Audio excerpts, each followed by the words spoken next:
Hey guys, quick video on civilian response to active shooter. We've had, with the recent event in Uvalde,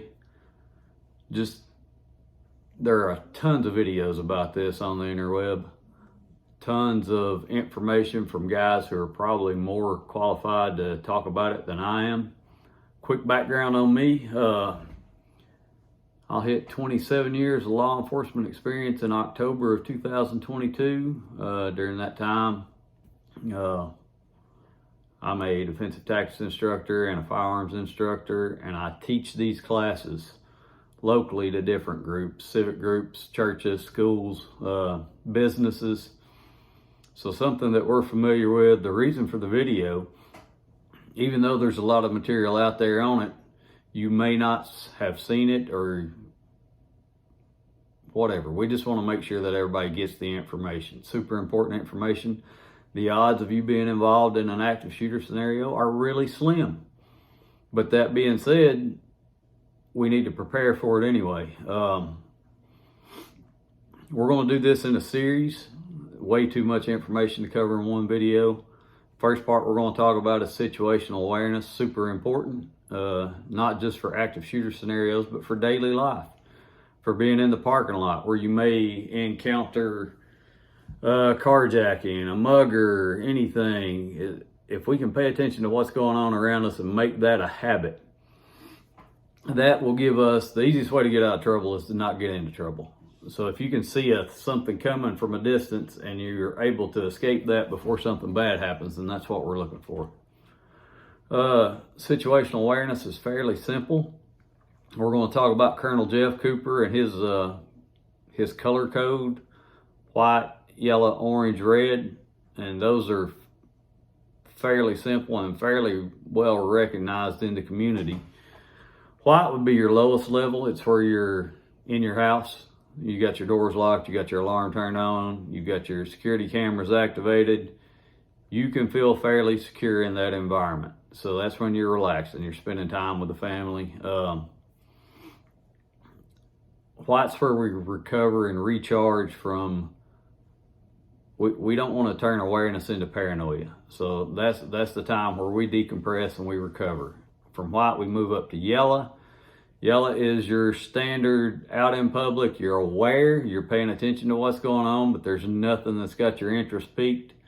So you're just aware but not concerned. When you move up to orange, easy puppy. Orange is where you detect like a warning sign.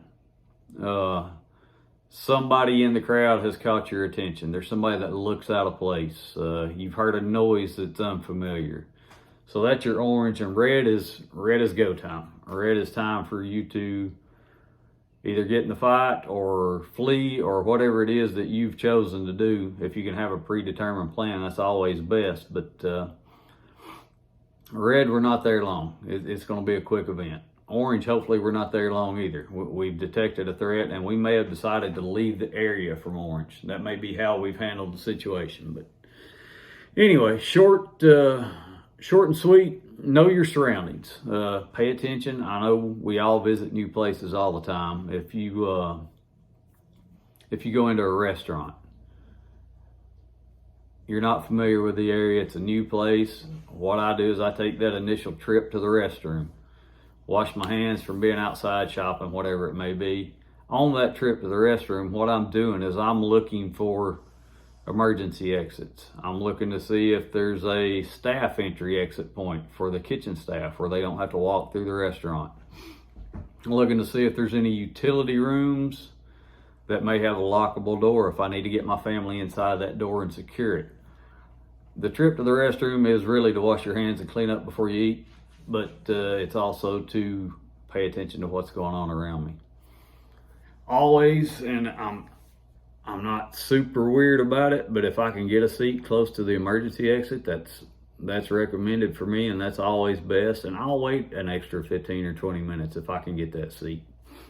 So while you're doing that trip through, we're also looking for points of cover and concealment. If you're in a spot in a restaurant and you hear bang bang and you need to egress to one of those exit points, then Is there something here that'll stop a bullet? We need to know the difference between cover and concealment. Cover will stop a bullet. Concealment will obstruct your view from whoever you're trying to avoid, right? Concealment is better than nothing. Cover is best. If you don't have cover or concealment, then movement is where we want to be, and we want to move in erratic patterns. We don't want to run in straight lines. Anyway, straying from the situational awareness part there. Pay attention to what's out of place. If it's a warm day at the ball field and you see somebody with a heavy jacket and a backpack, that's going to catch your eye. That doesn't necessarily mean that that person is going to do anything illegal. He or she may just be a different kind of person than you are. So keep that in mind. Any kind of odd behavior that's not in the norm for the environment that you're in. And again, none of these are hard, fast determiners, but it's something that would up your level on that color scale. On Colonel Cooper's color scale, you would elevate a level and pay attention until you can disregard that as not being a threat. Like I said, real quick, the series, I think we're going to do a series. We're going to, after situational awareness, we're going to talk about OODA loop. We're going to talk about mindset and fighter mindset. We're going to talk about physical fitness. We're going to talk about some defensive tactics stuff. And then we're going to get into the round hide fight. But a bunch of information to be covered. There's a bunch of other videos on there. I would suggest you take a look at all of them. You can learn. I've been to several schools. I've been to several different schools. A lot of them have the same basic criteria and same basic structure for the class. But from each of them, I've been able to pick up on at least one or two things that are different from the other, and take all that information and decide what works best for you. There's no real set rules. But there's some things that we definitely want to avoid, but there's a whole bunch of things that you can do right. So take a look at all the information, find out what works best for you, and hopefully you'll come back for the OODA loop video. It should be up in the next day or two. Thank you, guys.